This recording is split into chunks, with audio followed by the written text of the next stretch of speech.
আসসালামু আলাইকুম। বর্তমান সময়ে স্টক লট গার্মেন্টস ব্যবসার সাথে আমরা যারা জড়িত আছি, বিশেষ করে সাপ্লায়ার বা মিডিয়া যারা আমরা এই ট্রেডে কাজ করি, আমাদের অবস্থা সত্যি খুবই একটি কঠিন এবং সংকটপূর্ণ। একদিকে হাউস মালিকদের অনমনীয়তা, অন্যদিকে বায়ারদের কঠোর শর্ত, সব মিলিয়ে মাঝখানে পড়ে আছি আমরা যারা সাপ্লায়ার আছি। আমরা এই সবচেয়ে বেশি ক্ষতিগ্রস্ত হচ্ছি। কারণ আগে যেখানে স্টক লট ব্যবসা ছিল সহজলভ্য ও লাভজনক, এখন সেখানে দিন দিন প্রতিটি ধাপে তৈরি হচ্ছে বাধা। হাউস মালিকরা দাম ছাড়ছে না, অনেক অনেক হাউস মালিকরা কিউসি করে মাল দিচ্ছে না, অন্যদিকে বিদেশি ভাইয়াররা কিউসি ছাড়া মাল নেবে না। প্রতিনিয়ত চলছে এই ধরনের সমস্যা। সুপ্রিয় দর্শক, মুখে এক কথা বলে কাজে অন্য কথা বলে। হ্যাঁ, আপনি স্যাম্পল নিয়ে যান, দেখান, দেখা যাক কী করা যায়। অবশেষে সাপ্লায়ার বা মিডিয়া আমরা স্যাম্পল নিয়ে হতাশাগ্রস্তভাবে বায়ারদের সাথে পাশ করিয়ে মাল ফাইনাল করিয়ে আসার পরে বাজে হাউস মালিক এবং কিউসির সাথে বিশাল গন্ডগোল। সুপ্রিয় দর্শক, এই হচ্ছে বর্তমান হাউস মালিকদের টেন্ডেন্সি, মন মানসিকতা।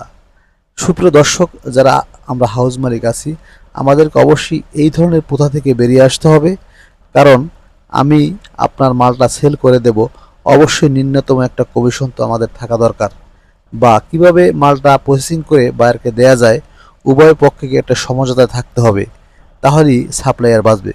সুপ্রিয় দর্শক, কিন্তু মাঝখানে আমরা যারা মিডিয়া বা সাপ্লায়ার আছি, আমাদের অবস্থা দিন দিন সংকটময় হয়ে উঠছে। তাই এখন সময় এসেছে সবাই একসাথে বসে একটি বাস্তবসম্মত সমাধান বের করা।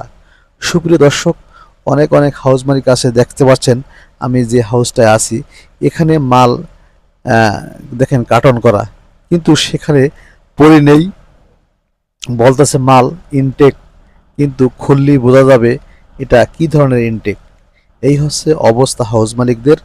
কিন্তু হাতে হারিকেন, মাথায় হাত উঠে যাচ্ছে সাপ্লায়ারদের। তাই আমরা যারা সাপ্লায়ার বা মিডিয়া আছি, আমাদেরকে অবশ্যই বুঝতে হবে কোন হাউজের স্যাম্পল নিয়ে বায়ারকে দেখালে আমরা সঠিকভাবে মাল দিতে পারবো, সেই ধরনের হাউস থেকেই স্যাম্পল নেওয়া উচিত। কেননা আপনি টাকা খরচ করে, আমার পকেটে টাকা খরচ করে তার মাল সেল করে দিচ্ছি, কিন্তু তার ভিতরে ন্যূনতম একটি মানবতা নেই। এই ধরনের হাউস মালিককে আমাদেরকে বয়কট করতে হবে, যারা আমরা সাপ্লায়ার বা বিনা পুঁজিতে আমরা যেটা ব্যবসা করে থাকি। সুপ্রিয় দর্শক, তারা টাকা খরচ করে ফ্যাক্টরি থেকে মাল আনে, তাদের কথা আলাদা, আমাদের কথা আলাদা। কিন্তু আমাদের ভিতরে সমঝোতায় আসতে হবে। আমাদেরকে